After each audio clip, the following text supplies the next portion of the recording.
ॐ नारायणं नमस्कृत्य नरं चैव नरोत्तमं देवीं सरस्वतीं व्यासं ततो जयमुदीरये। बोले भक्तवत्सल भगवान को, श्री एकादशी महारानी को। आउनुहोस् भक्त सज्जन वृन्द, आज यो पुरुषोत्तम मास को 3 वर्षमा आउने वाला पवित्र परम पावन पद्मिनी एकादशी को महात्म्य पहिला पाठ श्रवण गरौँ, त्यसपछि कथा श्रवण गरौँला। आजको मास शुक्ल एकादशी कथा प्रारभ्य युधिष्ठिर उवाच मलिम लुचैस मासैस कावा एकादशी भय किं नाम को विदितैस कथयस जनार्दन। श्रीकृष्ण उवाच मलमासस्य पुण्या प्रता नाम्ना च पद्मिनी स्वपोषिता पर्यतेन पद्मनाभपुरं नयेत्। मलमासे महापुण्या कीर्तिता कल्मषापहा तस्या फलं कथयितुं न शक्तः चतुरानन। नारदाय पुरा प्रोक्तं विधिना व्रतमुत्तमं पद्मिन्याः पापराशेन मुक्ति फलप्रदायकं श्रुत्वा वाक्यं मुरारेषु प्रोवाचातिमुदान्विता युधिष्ठिरो जगन्नाथं विधिं पप्रच्छ धर्मवितो। श्रुत्वा राज्ञ सुवचनं प्रीतफुल्लमुग्विजयक्षणं शृणु राजन् प्रवक्ष्यामि मुनि नाम अप्यगोचरं। दशमी दिवसे प्राप्ते भर्तारम्भो विधीयते कांस मांसमसूरां च चणकान् पौद्रवां तथा शाकं मधुमपरान्नं च दशम्याष्टाष्टवर्धयेत् हविषान्नं च भुञ्जीत अक्षरलवणं तथा एकाहारी भविष्यसि मितवासी तथैव च भूमिशायी ब्रह्मचारी भवेत् दशमी दिने। एकादशी दिने प्राप्ते प्रातरुत्थाय सादरं विधाय च मलोत्सर्गं न कुर्यात् तथावनं। कृत्वा द्वादशगण्डूसा शुचिर्भूत्वा समाहितः सूर्योदये सूर्ये तीर्थे स्नानार्थं प्रवर्जे सुधीः। गोमय मृत्तिकां गृह्यतीरं दर्भं सुजित तथा स्तूणे रामलकी भूते विधिना सनमाचरित। उद्धृतासि ब्राह्मण किरणेन सतबाहुना मृत्तिके ब्रह्मदत्तासि काश्यपेनाभिमन्त्रितः। त्वं मे कुरु पवित्राङ्गं लग्नानित्ये शिरोर्विहारि पूजनयोग्यं मृत्तिके कुरुते नमः। सर्वसदि समुत्पन्नं गोधर्मधिष्ठितं पवित्रकर्णं भूमिर्मां पावयतु गोमयं। भरमष्ठीवनं सम्भूता धातृभुवन पावनी संस्फुटा पावयाङ्गम्ये निर्मलं कुरुते नमः। देवदेव जगन्नाथ संगतर्गदाधर देहि वेणुमवानुज्ञं तव तीर्थावधाने। वारुणासु जपेन मंत्र स्नानं कुर्यात् विधान च गंगादितीर्थं संस्मृत यत्र कुत्र जलाशये। पश्चात् सम्मार्जयेत् गात्रं विधिना निपसत्तम मुखे पृष्ठे च हृदये बाहु शिरसि चाप्यग। परिधाय सुखं वास सुखं शुक्लं शुचिः खण्डितं ततः पुरारे पूजां महापावमिनश्रीः। सन्ध्यामुपास्य विधिना तर्पये च पितॄन् सुरा हरिर्मन्दिरमागत्य पूजये कमलापतिं। स्वर्णमात्रं कृतं देवं राधिका सहितं हरिं पार्वत्या सहितं देवं पूजयेत् विधिपूर्वकः। कुम्भपरिणेशे देव ताम्रपात्रे सम्मिळ्मये देववस्त्रसमायुक्ते दिव्यगन्धानुवासिते। तस्य परिणेशे पात्रं ताम्रं रूपेण हिरण्मयं तस्मिन् संस्थापये देवं विधिना पूजयेत्। ततः संस्थाप्य शैले श्रेष्ठे गन्धधूपादिविधिवासिते चन्दनागुरुकर्पूरे पूजयेत् देवमीश्वरम्। नानाकुसुमकस्तूरी कुङ्कुमेन सिताम्बुजे तत्कालजाते कुसुमे पूजये परमेश्वरं। नैवेद्यर्विविधे सत्य तथा निराजनाद्विधूपे दीपे सकोत्तरे पूजये केशवं शिवं। नृत्यं गीतं तदग्रेतु कुर्या भक्तिपुरस्सरं। नालपे पत्यं पापं तस्मिन् न स्पृशेत्। नानृतं हि वदेत् वाक्यं सत्यपूतं वस्तु वदेत्। रजस्वलं न पृच्छेत् च न निन्देत् ब्राह्मणं गुरुं। पुराणं पुरतो विष्णु शृणुया स वैष्णवे निर्जला सा प्रकर्तव्या या च शुक्लमलिं लुचेः। जलपानेन वा कुर्यात् हारणनान्यथा रात्रजागरणं कुर्यात् गीतवाद्यसंयुतम्। प्रथमप्रहरे पूजा नारिकेलार्घ्यमुत्तमं द्वितीये श्रीफलसेवा तृतीये बीजपूरकैः। चतुर्थे पूजे पुगैर नारिङ्गैः च। प्रथमे प्रहरे पुण्यमनिष्टोमस्य जायते द्वितीये पापेश तृतीये भज हैमेधम् चतुर्थे राजसूये च जाग्रतो जायते फलम्। नाथकर्तरं पुण्य नाथकर्तरा मखा नाथकर्ता विजय नाथकर्तरं तपः। पृथिव्यां यान्ति तीर्थानि चतुर्ण्यायतनानि च नाथानि स्नातानि दृष्टानि येन कार्यहरिर्व्रतम्। एवं जागरण कुर्यावत् सूर्योदये भवे सूर्योदये सूर्य तीर्थे गतस्नान समाचरेत स्नात्वैवागत्य भावेन पूज्य देवी पूर्वोदितेन विधिना भोजे ब्राह्मणान् सुवात् कुंभादिकं च यत् सर्वं प्रतिमं केशवस्य च पूजयेत विधानेन ब्राह्मणाय समर्पयेत् एवं विधं व्रतं यो वै कुरुते भुवि मानवः सबलं जायते तस्य व्रतमुक्तिफलप्रदम् एतत् सर्वमाख्यातं यत्पिटोऽहं त्वया नघा मलिनशेषमासे शुक्लाया विधिमुत्तमम् व्रतानि तेन चीर्णानि सर्वाणि निपन्नं धनः पद्मिन्या प्रतियुक्तो यः कुरुते व्रतमुत्तमम् किहनायामलमासे विदितस्य पितादिश परमसत् विज्ञेय सर्पावसे करी अत्र कथयिष्यामि कथामेकं मनोरमं नारदाय पुलस्तेन विस्तरणं निवेतां कार्तवीर्येण कारायां निक्षिप्तं वीक्ष रावणं विमोचित पुलस्तेन याचयत महीपतिं तदाश्चर्यं तदा श्रुत्वा नारदो दिव्यदर्शन पव्रत्सः तथा भवत्या पुलस्त्यं मुनिपुङ्गवहं दशानेन विहिता सर्वे देवा सभा चातुर्वीर्येण विजिता कार्थं रणविशारद नारदसभत श्रुता पुलस्त्य मुनिमुण्डपुरे शृण्वत्सपर्व क्षमे कार्तवीर्यसमुद्भवं कार्तवीर्यं पुरा त्रेतायुगे राजन् माहिस्मतमयमिरतर हयानं कुरुकुले जातः कीर्तवीर्यमयि पति सहस्रं प्रदात च निपेश प्राणवल्लभा नता सन्तनिं कञ्चित् लेभे राजधुरन्धरं यजन् देवान् पृथिवीं सिद्धान् प्रतिपूज्य बृहत्तरं तेषां वाक्यावर्तं कुर्वन् न लब्धस्तनयतः श्रुतं विनता राजन् सुखाय मयि पदे श्रितशेषा भोगाः न भवन्ति सुखप्रदाः विचार्यते तेनपति तपस्तप्तं मनोदधि तपसैवं तस्वदा सिद्धिर्जायते मनसेषाम् एतत् स धर्मात्मा चिरवासजटाधरः तप्तं गतः सद्य गृहे सुमन्त्रिणः निर्गन्तं नृपतिं वीक्ष्य पदिनी परमदोत्तम हरिचन्द्रसत्तनियाख्याकुकुलसम्भवः पतिव्रता प्रियं दृष्ट्वा तपस्तप्तं कृत्वोद्यमं भूषणानि परित्यज्य चिरमेकं समाश्रयात् जगाम पतिना साकं पर्वते गन्धमाधुर्यं गत्वा तत्सम्भवतेऽपि वर्षाणमयितं नृपः न लेभेथापितनयं ध्यायन् देवं गदाधरम् अस्ति स्नायुमयं कान्तं दृष्ट्वा स परमोत्तमः अनुसूयामा साध्य पव्रतविन्यान्वितः भर्तुपूपः प्रतपतः साध्य वर्षाणमयितं गतः तथापि न प्रसन्नो केशव कष्टनाशन भर्तं मम महाभागे कथे सथा तथा येन प्रसन्न भगवान् मम भक्त्या प्रजायते तेन मे जायते पुत्र चक्रवर्ती महत्तरः श्रुत्वा तस्या तुभतं पतिव्रतपरायणयं प्रवर्धन्तन्यपतिं स्वयं बभ्राजदीक्षितां तदा प्रवाच संहृतपद्मिनीं पद्मलोचनां मासो मलिमृतप्सुरुमासद्वादशसंयुधे 30 दिने स भाविता मासपूर्णसवानि तन्मध्ये द्वादशे युगं पद्मी स परमाय तथा उपवस्य तत्परकर्तव्यं विधिना जागरै समं शीघ्रं प्रसन्न भगवान् भविष्यति सुखप्रदयति तथा कथय सरमय पूर्वजं निपभिधिं तस्य विजिघ प्रसन्न कर्तमाङ्गयः श्रुत्वा व्रतविधिं सर्वयथोक्तमनुसूयया चार्वङ्ग्यकीर्तत सर्वं पुत्रप्राप्तिमविशति एकादशनिराहार सदा जाता त्रिजला जागरणयुता रात्रौ गीतनृत्यसमन्वितः पूर्णे वर्ते च स वै शीघ्रं प्रसन्न केशवः स्वयं भवासे गरुडारूढो परम्पराय सुवने श्रुत्वा भाग्यं जगज्जातु पुनः पीडिता सुस्मितः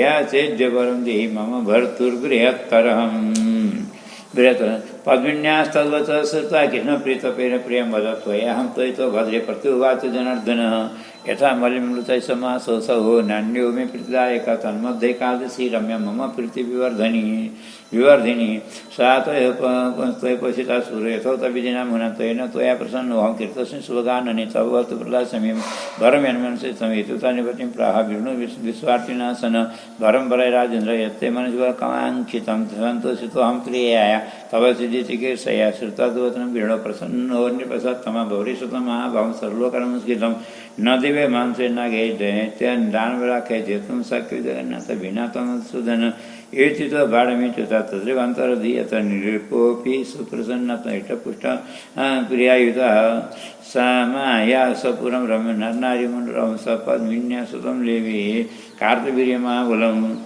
न तेन सदृशः क्वचित् त्रिलोकेषु मानवः तस्मात् पराजितः संख्ये रावणोत सुकन्धरः रावण दशकंदर न तम जेतुं समर्थोऽसि त्रिषु कश्चन विना नारायणं देवं चक्रपाणिं गदाधरं न त्वया विस्मयकारो रावणस्य पराजये मलिनस्य प्रसादेन पद्मिन्याश्चापि पोषणात् तत्तो देवाधिदैवेन कार्तवीर्यो महाबलैस्थितप्रयो विप्रः प्रसन्नेनान्तरात्मना श्रीकृष्णोवाच एतत् ते शर्माख्यातमयत्पिटुहं त्वया न च मलुनृतसमासेज शुक्लावृतमुत्तमम् एकहरिसन्ति मनुजाते या सन्ति हरे पदं त्वामेवं कुर्राजेन्द्र यदि चेष्टा भवेमभीप्ससि केशवस्य पद श्रुता धर्राजति हर्षित चक्रे भर्तं विधानेन बन्धुभिः परिवारः सुतोवाच एतत् ते शर्माख्यातपिटुहं पुरा द्विज पुण्यं पवित्रं परमं किम् एतदमिच्छसि एवं विधं ये पिबर्तं मनुष्या भक्त्या करिसन्ति मलिमृतस्य उभोषिता एष सुखप्रदात्री या शुक्लपक्षे भुवि ते विधन्यः सुरस्यन्ति ये हैषविधिं समग्रं तेभ्यं सभाजो मनुजा प्रसाता एवे पठिसन्ति कथां समग्रं तेवे गमिष्यन्ति हरे निवासं जय जय श्री अधिक मासे शुक्ल एकादशी व्रतकथा महात्म्यं सम्पूर्णं श्री हरे नमः कृष्णाय वासुदेवाय हरे परमात्मने प्रणतक्लेशनाशाय गोविंदाय नमो नमः। एकादशी महात्म्य को अवनस आदरणीय श्रद्धालु भक्त सज्जन वृंद, आज ये पुरुषोत्तम मास को परम पावन पद्मिनी एकादशी को व्रतलाई हामी अब श्रवण गरौँ। यो अरूभन्दा विशेष हुनमा एउटा कारण चाहिँ 3-3 वर्षमा आउने एकादशी भयो।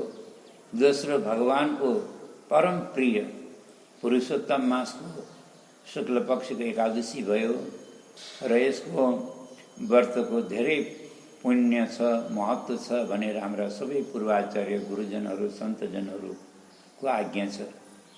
आउन श्रवण गरौँ। युधिष्ठिरले प्रश्न गरिरहेका छन् भगवान श्री कृष्णसँग, यो हामीले सुनिरहेका छौँ। आज प्रश्न गर्छन् कि मलिमृतस्य मासैः का वा एकादशी भवे किं नाम कोविदितैः कथयस्व जनार्दन। हे जनार्दन, हे गोविंद, हे प्रभु, अब यो पुरुषोत्तम मासको परम पावन शुक्ल पक्षीको एकादशीको नाम के होला, यसको महिमा कस्तो होला, यसको नियम निष्ठा पूजा व्रत विधि कृपा गरेर हामीलाई सबै सुनाइबक्सियोस्। हामी हजुरको वाणी सुनेर अत्यन्त धन्य धन्य भएका छौँ। हामी कृतार्थ भएका छौँ प्रभु, हामी ऋणी छौँ, आभारी छौँ। शरणमा कोटि कोटि वन्दना गर्छौँ। तो भगवान श्री कृष्णले भन्नुहुन्छ मलमासस्य या पुण्य प्रोता नाम्ना च पद्मिनी। हे राजन, यो पुरुषोत्तम मासमा आउनेवाला शुक्ल पक्षको एकादशीको नाम हो पद्मिनी। यो व्रतको पहिलो विशेषता भगवान के भन्नुहुन्छ, जसले श्रद्धापूर्वक यसको व्रत गर्छ, उपवास गर्छ, जागरण गर्छ र प्रभुको पुरुषोत्तम भगवानको पद्मनाभ भगवानको यदि आराधना गर्छ भने यो एकादशीले पद्मनाभपुरम व्रजेत। पद्मनाभ भगवानको पुर भनेको वैकुण्ठ पुर्याउनेवाला एकादशी हो। यसले वैकुण्ठको धामको प्राप्ति गराउनेवाला एकादशी हो। यो एकादशीको धेरै पुण्य छ। पूर्वकालमा विधाताले देवर्षि नारदलाई सुनाउनु भएको थियो, त्यही महात्म्य आज म हजुरहरूलाई सुनाउँछु भनेर भगवान श्रीकृष्णले मर्जी हुन्छ भन्नुहुन्छ। पद्मिन्या पापराशिघ्न पहिलो, अब भगवानले के भन्नुहुन्छ, पहिलो विशेषता यसको सम्पूर्ण पाप राशिलाई नाश गर्नेवाला एकादशी छ। अब पाप सबै नाश भएपछि दोस्रो कुरा मुक्ति प्राप्त हुन्छ, त्यो स्वतः सिद्ध हो। त्यही भएर मुक्ति फलप्रद, मुक्तिलाई दिनेवाला एकादशी हो। यो एकादशी गर्नको लागि भगवान श्रीकृष्ण के भन्नुहुन्छ, दशमी तिथिबाटै व्रत आरम्भ गर्नुपर्छ। दशमी तिथिबाट के गर्नुपर्छ, दशमीका दिन 8वटा काम वर्जित बताएको छ। पहिला कुरो, काँसको भाँडामा खान हुँदैन, और मांस र मसुर खान हुँदैन, चना र कोदो खान हुँदैन, र साकम मधुम परान्न हुन्छ, साग मह परान्न, यी 8 कुरा दशमीका दिन त्याग गर्नु भन्नुहुन्छ भगवान्। हविष्यान्न एक टाइम एक आहार हविष्य ग्रहण गर्नु, और अक्षार लवणम तथा यो सामुद्रिक नुन नखानु अरे, किन यसमा पनि धेरै दोष हुन्छ। यसा सिरे नुन दशमीका दिन पनि यो सामुद्रिक नुन नखाएर सिरे नुन बिरे नुन आदिको सेवन गर्नु पर्छ। एकाहार हुनु, हविष्य ग्रहण गर्नु, थोरै खानु, मिठो बोल्नु, आफ्नो वाणीमा पनि संयम राख्नु। वाणीलाई संयम राख्नु ठुलो तपस्या हो। भैमा सुत्नु, ब्रह्मचर्यमा रहनु, यति दशमीका दिन श्रद्धालु भक्तहरूले एकादशीको व्रत गर्ने महानुभावले गर्नुपर्छ। भगवान् श्री कृष्ण भन्नुहुन्छ। अब एकादशीका दिन एकादशी दिने प्राप्ते प्रातरुत्थाय सादरम, प्रातःकाल ब्रह्म मुहुर्तमै उठ्नुपर्छ, किनकि भगवानको आराधना गर्नेवाला भक्तहरू प्राय गरेर अबेरसम्म सुत्न हुँदैन। 4 बजे प्राय उठ्नै पर्छ। ढिलो भए पनि 5 बजेभन्दा पहिले उठिसक्नुपर्छ। भगवानले प्रातः सबेरै उठ्नु भन्नुहुन्छ। अनि आफ्नो नित्य कर्म गर्नु, शौचादि क्रियाहरू गरेर, अनि आफ्नो नजिक कुनै राम्रो तीर्थ छ भने तीर्थमा स्नान गर्न जानु, छैन भने तीर्थको स्मरण गर्नु, घरैमा स्नान गर्नु, हैन, तीर्थको आह्वान गर्नु आफूले नुहाउने जलमा। गङ्गे यमुने चैव गोदावरी सरस्वती नर्मदे सिन्धु कावेरी जलेस्मिन् सन्निधिं आदि आदि यी तीर्थका महिमाको आह्वान गर्नु। त्यसपछि 10-20 स्नान गर्न सके राम्रो, नभए पनि जौ तिलकुश लिएर अनि स्नान गर्नुभन्दा पहिला माटो र गाईको गोबर, आम्लाको चूर्ण, यी 3 विशेष पदार्थले स्नान गर्नु भन्ने भगवानले भन्नुभएको छ। माटाको पनि मृत्तिकाको प्रार्थना गर्नु, तम्मे कुरु पवित्रांगु लग्नान्यते शिरोरु हे हरि पूजन योग्यमा मृत्तिके कुर्ते। मतलब हे मृत्तिका, तिमी धन्य छौ, तिमीलाई त्यो पृथ्वीलाई भगवान बाराहले प्रभुले धारण गर्नुभएको र स्थापित गर्नुभएको हो। तिमीले मलाई मेरो देहलाई प्रभुको सेवा गर्ने योग्य बनाऊ, पवित्र शुद्ध बनाइदेऊ भनेर पृथ्वीलाई अथवा माटोलाई प्रार्थना गर्ने। त्यसपछि सर्वौषधि समुत्पन्नम गवोदरम अधिष्ठितम, सर्वौषधिले युक्त भएको गाईका पेटमा बसेको त्यो पवित्र गोबर मलाई पवित्र गर्नको लागि पावयतु गोमयम, मलाई पावन गरोस् भनेर प्रार्थना गर्नु है। त्यसपछि ब्रह्मष्टिवन सम्भूता धात्री भुवन पाविनी, अमला धरतीलाई पावन गर्नेवाला दिव्य औषधि हो। यो ब्रह्माजीको स्टिवरबाट शिवनमा प्रकट भएको हो। हे आमलकी चूर्ण, तिमीले मलाई पवित्र गर भनेर शरीरमा मलेर हैन औटन गरेर स्नान गर्नुपर्छ। अब तीर्थ भए तीर्थ, नभए घरमा पनि यसरी शुद्धताले स्नान गर्नु। त्यसपछि भगवानको पनि प्रार्थना गर्नु जलमा। देव देव जगन्नाथ संग चक्र गदाधर देव विष्णु ममानुज्ञम तब तीर्थ वदाने, हे गोविन्द, हजुरको तीर्थमा स्नान गर्ने मलाई अनुमति प्रदान गर्नुहोस् र मेरो शरीरलाई पावन हजुरका कृपाले र हजुरका तीर्थले मलाई मेरो देहलाई पावन गरौँ। यसरी श्रद्धापूर्वक भगवानको पनि प्रार्थना गर्ने, वरुण देवताको प्रार्थना गर्ने, सबै तीर्थहरूको गङ्गाजीमा अथवा जलमा प्रार्थना ध्यान गर्ने। त्यसपछि आफ्नो नित्य कर्म गरेर, जो आफ्नो बिहान गरिनेवाला सन्ध्या हो, गायत्री जप होइन, तर्पणहरू, यी सब आफ्नो जो गरिन्छ नित्य कर्म, त्यो सबै कुरा गरेर अनि हरे मन्दिरमा गत्य पूजित कमलापतिम, प्रभुको मन्दिरमा गएर भगवानको सेवा गर्ने, भगवानको सेवा भावले गर्नु है। अनि स्वर्ण पात्रम कीर्तिम देवम राधिका सहितम, सकिन्छ भने सुनको प्रतिमा बनाउनु अरे। सुनको प्रतिमा राधा कृष्ण भगवानको और गौरी शङ्कर भगवानको जोडी प्रतिमा बनाएर जति सकिन्छ, जस्तो सकिन्छ, जत्रो सकिन्छ। अनि सुनको प्रतिमा बनाउन नसक्ने मान्छेले भगवान सर्वेश्वरको नाम पनि, शालिग्रामको नाम पनि हिरण्यगर्भ हो। शालिग्रामजीका गर्भमा सुवर्ण हुन्छ, त्यही भएर भगवान शालिग्राम अत्यन्त सेवा गर्नको लागि उत्तम मानिनुहुन्छ।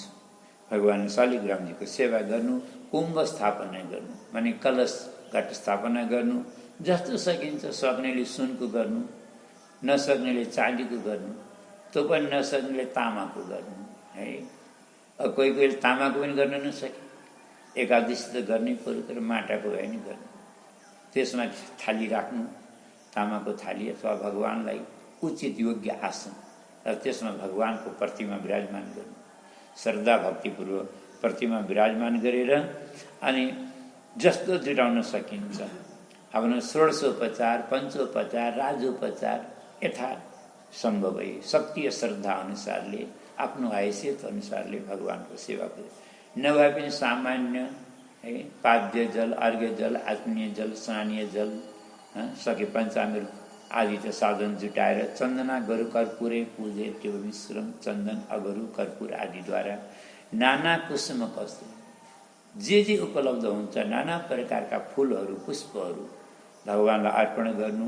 भगवानलाई ज्यादा राम्रो लाग्छ आजको दिन एकादशीको श्वेत कमल, सेतो कमल भगवानलाई आजको एकादशीमा चढाउँदा धेरै पुण्य हुन्छ, महत्त्व हुन्छ। त्यसपछि तत्काल जातै कुसुमै भन्नुहुन्छ भगवानले, माने ऋतु अनुसारले फुल्ने फुलहरू कुनै ऋतुमा कुनै हुन्छ, त्यो ऋतु फल ऋतु पुष्प भगवानलाई अर्पण गर्ने। अनि नाना प्रकारको नैवेद्य विविधै शक्त्या तथा नीराजनादि धूपदीपै सकर्पूरे पूजेत केशवम शिवम। धूपदीप नैवेद्य, नाना नैवेद्य जे जति जस्तो जुराउन सकिन्छ, अनेक प्रकारका फलफुलहरू सजाएर फलहरू फलारहरू सजाएर भगवानलाई भोग लगाउनु। अनि त्यसपछि रातिमा जागरण गर्ने, रमाइलो गर्ने, उत्साह राख्ने। यो गर्न पर्यो भनेर करले गर्ने होइन, मलिनो मुख लाएर गर्ने होइन, हाँसिलो रसिलो जोसिलो भएर नाच गान कीर्तन भजन गर्नुपर्छ होइन, रमाइलो उत्साह भगवानलाई उत्सव मनपर्छ। त्यो भएर उत्साहपूर्वक गर्नु, भक्तिपूर्वक गर्नु। नालपेट पतितान पापाम भन्नुहुन्छ भगवानले। पतित पापी पामरहरूसँग सकेसम्म बोल्दै नबोल्नु, रजस्वलाको स्पर्श नगर्नु, झुट नगर्नु, कसैलाई धोका नदिनु, गलत आचरण नगर्नु, पुराण वाचन गर्नु अथवा आफूलाई बाँच्न आउँदैन कुनै गुरुहरूद्वारा ब्राह्मणहरूद्वारा वाचन गराएर आफूले श्रवण गर्नु। वैष्णवहरूको आदर गर्नु, सम्मान गर्नु, वैष्णवहरूसँग मिलेर गर्नु है। स्वयं वैष्णव भए त झन् सुन्न सुगन्ध भयो। पुराणम पुरतो विष्णु शृणुयात सह वैष्णवै हरे। वैष्णवहरूका साथ निर्जला सापर कर्तव्य। सक्नेले यो एकादशी निर्जला गर्नुपर्छ। निर्जलाको धेरै महत्त्व छ। जल पनि पानी पनि नपिएर व्रत गर्ने। कतिपय भक्त सन्त यस्ता हुन्छन् एकादशीका दिन जल भगवानको चरणामृत पनि एक आसमनी मात्रै लिन्छन्। किन? चरणामृत लिएको दोष नलागोस् और पानी पिएको पनि ऊ नहोस्, खालि एक आसमनी चरणामृत भगवान। फेरि यसरी निर्जला गर्नु सक्नेले, नसक्नेले अनि त जलपान, दुधपान अथवा फलाहार एक ट्याम जस्तो सकिन्छ आफ्नो शक्ति और सामर्थ्य अनुसार गर्नुपर्छ है। अनि त्यसै राति भगवानको प्रथमे प्रहरे पूजा नारिकेलार्घमुत्तम। राति जागरण बस्दा पनि भगवानको अगाडि बस्नु, हर प्रहरमा भगवानलाई अर्घ टक्राउनु। हर प्रहरमा पहिलो प्रहरमा नारियल फलले अर्घ्य दिनु, दोस्रो प्रहरमा श्रीफल बेलको फल अत्यन्त उत्तम और पवित्र मानिन्छ। बेललाई पनि श्रीफल भनिन्छ, नारियललाई पनि श्रीफल भनिन्छ। तर हाम्रो पहिलो पंक्तिमा पहिलो प्रहरमा नारियल नाम अलग आएको हुनाले दोस्रो पंक्तिमा हामीले बेललाई सम्झ्यौँ, बेललाई चढ्नु। तेस्रो प्रहरमा बीज पूरकै बिजुरो बिजौरा भन्छन्, त्यसलाई अर्पण गर्नु, भगवानलाई त्यो पनि प्रिय हुन्छ। अनि चौथो प्रहरमा सुपारीद्वारा भगवानलाई अर्घ टक्राउनु, अर्घमा राखेर अर्पण गर्नु भनेको। अनि त्यसपछि जागरण गर्दाखेरि धेरै महत्त्व लेखेको छ। पहिलो प्रहरको जागरणले अग्निष्टोमको यज्ञ फल मिल्छ, अग्निष्टोम यज्ञको फल मिल्छ। दोस्रो प्रहर पनि जागरण गर्यो भने वाजपेयी यज्ञको फल मिल्छ। अनि तेस्रो प्रहर पनि जागरण गर्न सक्यो भने अश्वमेध यज्ञको फल मिल्छ। अगर कदाचित चारै प्रहर अनि पुरै रातभरि जागरण गर्न सक्ने भने उसलाई राजस्व यज्ञकै फल प्राप्त हुन्छ एकै रातमा। अनि अस्तो अनन्त महिमा छ। अनि यो एकादशीको बराबर न कोही संसारमा पुण्य छ, न कोही यज्ञ छ, न कोही विद्या, न कोही तपस्या छ। अनि यो त्यसपछि जसले एकादशीको व्रत यसरी विधि विधानले श्रद्धापूर्वक गर्छ, सम्झनुहोस् त्यसले सम्पूर्ण तीर्थहरूमा दर्शन गरेको, स्नान गरेको र दान गरेको फल प्राप्त गर्छ। खालि व्रत मात्रै गर्नाले, यस विधिले नियमपूर्वक गर्नाले, यसरी व्रत गर्नाले। द्वादशीका दिन प्रातःकाल उठेर सबभन्दा पहिला त स्नान गर्ने विधिपूर्वक, त्यसपछि नित्य कर्म गर्ने, त्यसपछि अघिल्लो दिन स्थापना गरेको भगवानको पूजा गर्ने, कलशको पूजा गर्ने, त्यसपछि विसर्जन गरेपछि त्यो कलश र प्रतिमाहरू सक्नेलाई भनेको सक्नेलाई त्यो ब्राह्मणलाई दान गर्ने, ब्राह्मणलाई दान गर्ने र ब्राह्मणहरूलाई श्रद्धापूर्वक भोजन गराउने। त्यसपछि ब्राह्मणहरूको आज्ञा लिएर आफूले सकुटुम्ब पारायण गर्ने, भोजन गर्ने। यस विधिले यदि कसैले व्रत गर्छ भने त्यसले वैकुण्ठ पनि प्राप्त गर्न सक्छ भने अरू कामनाको कुरै छोडौँ, जे चितार गरेको छ त्यो सम्पूर्ण प्राप्त हुन्छ। र यो एकादशी महात्मा। यसै गरेर अर्को आउने एकादशी कृष्ण पक्षको पनि परमा, त्यसको पनि यही हो नियम विधि त यही हो। तर यसको एउटा उदाहरण भगवान्ले अझै अर्को दिनुभयो, एउटा अर्को उदाहरण दिनुभयो। यो नारदाय पुलस्तेन विस्तार, पुलस्ते ऋषिले नारदजीलाई सुनाएको कथा। जब एक बार सहस्रार्जुनले, कार्तवीर्यले रावणलाई कैदी बनाएको थियो, बन्धनमा बन्दी बनाएको थियो, तो पुलस्ते ऋषिले आएर हात जोडेर अनुरोध गरेर कार्तवीर्यबाट छुडाएर रावणलाई लिएर जानुभएको, आफ्नो नाति रावण भएको हुनाले माया गरेर लैजानु। त यो सुनेपछि नारदजीलाई बडा अनौठो र अचम्म लाग्यो। रावण त दिग्विजय स्वर्गमा गएर विजय प्राप्त गरेको र सम्पूर्ण लोकपाल दिक्पाललाई जितेको त्यस्तो प्रतापी राजा हो रावण त। तर सहस्रार्जुनले कसरी बन्दी बनाए, उसले सहस्रार्जुनलाई जित्न किन सकेन? अब यसमा पुलस्त्य ऋषिले नारदजीलाई कथा सुनाउनु हो। नारदजीले प्रश्न गर्दाखेरि भन्नुहुन्छ, त्रेतायुगमा हैहय वंशमा एउटा कीर्तिवीर्य नाम गरेका राजा, बडा धर्मात्मा पराक्रमी प्रतापी राजा भए। यिनका हजारौं रानीहरू थिए, धेरै धर्म कर्म दान पुण्य तीर्थव्रत गर्थे। तर यिनलाई कोही सन्तान भएन। सन्तान नभएपछि यिनी धेरै दुखी भए। सन्तानको लागि धेरै उपाय गरे तर केही लागेन। तपस्या गर्नको लागि वन गए। यिनी कीर्तिवीर्य वन जान लागेको देखेर यिनकी एउटी पत्नी यिनको साथमा गइन्, जान त्यहाँ छोडिनन्। उनी पनि दुवै पति पत्नी वनमा गएर कठोर तपस्या गरे, साधना गरे, धेरै भीषण तपस्या गरे। तर भगवान श्रीहरि प्रकट हुनु भएन, दर्शन पाउन सकेनन्, भगवानको कृपा प्राप्त भएन। त यिनकी पत्नी रानी यिनलाई साह्रै चिन्ता भयो, किनकि पतिको शरीर एकदम अस्थिपञ्जर भयो, बाँच्दैनन् कि जस्तो एकदमै जर्जर काया भयो। उनलाई टिठ लाग्यो। त वनमा महाराज अत्रि ऋषिकी पत्नी अनुसुया माता हुनुहुन्थ्यो। आश्रममा गएर अनुसुयालाई प्रणाम गरेर रानीले भनिन्, माता, हजुरलाई त सबै विधि छ, मेरो पतिले कठोर साधना गर्नु तर पनि प्रभुको कृपा प्राप्त गर्न सक्नु भएन, यसमा के कारण होला? भगवान हामीसित किन रिसाउनु भएको छ? हामीलाई सन्तान भए पनि राजगद्दी सम्हाल्नेवाला उत्तराधिकारी मेरो पतिले आफू जस्तो पुत्र चाहनुहुन्छ, त्यस्तो किन प्राप्त भएन हामीलाई? भगवान किन हामीसित रिसानी भएको छ? हजुरले कृपा गरेर आज्ञा होस्। अनुसुया माताले भन्नु, नै, भगवान कहिल्यै पनि कसैसित रिसाउनुहुन्न, यसमा भगवानको केही दोष छैन। अगर दोष छ भने हाम्रै कर्मको प्रारब्धको दोष छ। त्यही भएर भगवानलाई दोष दिनु होइन। भगवान त सबैलाई दया गर्न तयार हुनुहुन्छ। एउटा काम गर, अब यो पुरुषोत्तम महिना आउँदैछ, यसको महिमा धेरै छ। अब यो महिमा महात्म्य अहिले धेरै विस्तार नगरौँ, किनकि यो हाम्रो पुरुषोत्तम मास महात्म्य चलि नै रहेको छ। त अनुसुया माताले यस्तो उपाय बताउनु, पुरुषोत्तम महिनामा सके महिनैभरिको पुरुषोत्तम भगवानको आराधना गर्नु। त्यो गर्न नसके शुक्ल पक्षमा जो एकादशी पद्मिनी आउँछिन्, त्यो एकादशीको बडा श्रद्धा नियम निष्ठाका साथ व्रत गर्नु। तिमीलाई अवश्य प्रभुको कृपा श्रीहरिको करुणा हुनेछ। उपाय नियम सबै विधि विधान बताइदिनु भयो। त्यसपछि राजाले यो व्रत श्रद्धापूर्वक व्रत गरे। एकादशीको मात्रै गरेन, पुरै पुरुषोत्तम महिनाको गरे।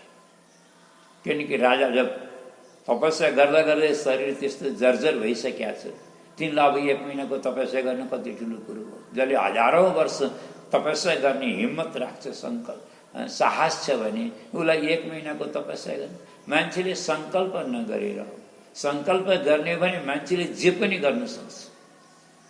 किनकि ती जति पनि ठुल्ठुलो तपस्या गर्नेवाला महात्मा हुन्, ती साधक हुन्, ती पनि त हामी जस्तै हुन्। फरक यति हो, तिनीहरूमा एउटा सङ्कल्प शक्ति थियो, त्यही भएर ठुलो काम गरे। हामीहरूमा सङ्कल्प शक्ति छ।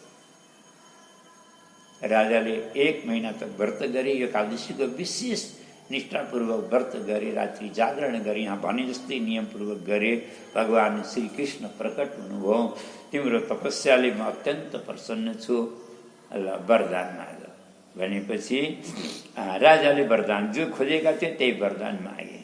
यस्तो पुत्र दिनुहोस् प्रभु मलाई, यस्तो बब्रे सुतम महाबाहुम सर्वलोक नमस्कृत, सम्पूर्ण लोकद्वारा पूजित, सबैले मान्ने गुन्ने यस्तो प्रतापी पुत्र मलाई हजुरले वरदानमा दिनुहोस्। न देवेर मानुषै नागै दैत्य दानव राक्षसै, न देवताले न मनुष्यले न नाग दैत्य दानव राक्षस कसैले पनि जित्न नसकुन् सिवाय हजुर। किन अब भगवानले पनि जित्न नसक्नु त भन्नु भएन हैन। जे तुम सक्यो जगन्नाथ बिना तम मधुसूदन, हे मधुसूदन हजुरलाई छोडेर अरू कसैले पनि जित्न नसक्ने मलाई यस्तो प्रतापी पुत्र दिनुहोस् भनेर वरदान मागे। र भगवानले तथास्तु भनेर अन्तर्ध्यान हुनुभयो। त्यही भएर भगवत कृपाले वरदान पाएर पाएको पुत्र हुनाले कार्तवीर्य यति पराक्रमी छन्। रावण त के त्रिलोकीमा कार्तवीर्यलाई जित्न सक्ने अरू कोही पनि छैन। यो सब पुरुषोत्तम मासको महिमा हो। और आजको एकादशीको प्रभाव हो यो पद्मिनी एकादशी। यसरी पुलस्त ऋषिले नारदजीलाई यो कथा सुनाउनु हो। और श्रद्धापूर्वक जसले यो कथा मात्रै सुन्छन् तिनीहरूलाई पनि भगवानको परम कृपा प्राप्त हुन्छ, पराभक्ति प्राप्त हुन्छ। भले भक्तवत्सल भगवानको